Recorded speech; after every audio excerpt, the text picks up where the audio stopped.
আসলে ভাই মেলায় চলে আসলাম। ছোটবেলা দৃশ্যগুলো খুব মনে পড়ে, এগুলা দেখে। আসলে এখন তো বড় হয়ে গেছি, আর ওই বাচ্চাদের মতন খেলাধুলা করতে পারি না। মনে পড়ে এগুলো, কিন্তু আমাদের ওঠার বয়স নাই। এখন উঠবে আমাদের ছেলে মেয়ে, তারা উঠবে। তো তারপরেও ইচ্ছা করে যেন এদেরকে ধরিয়ে ধরি, বারবার মনে পড়ে। তো ওই দেখেন, আমি আসলাম। আসলে এখন তো আমাদের সময় নাই। তো তারপরেও আপনাদেরকে দেখাইতেছি, খুব ভালো লাগে। আপনাদের যাদের ছেলে মেয়ে আছে তাদেরকে নিয়ে আসবেন এখানে। আসলে তারা অনেক আনন্দ পাবে, অনেক খুশি হবে। আর এখানে চলে আসলে তাদের একটা যে মনের একটা আনন্দ, এটা তারা একদিন উপভোগ করবে যখন বড় হবে।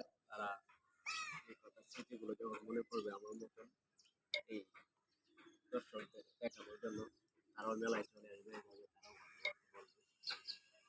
তো যারা আমার ভিডিওটা দেখতেছেন, সবাইকে অসংখ্য ধন্যবাদ। সবাই ভালো থাকবেন, আর সবাইকে যাতে আমি নতুন নতুন আপডেট দিতে পারি, সবাই আমার জন্য দোয়া করবেন। খুদা হাফেজ।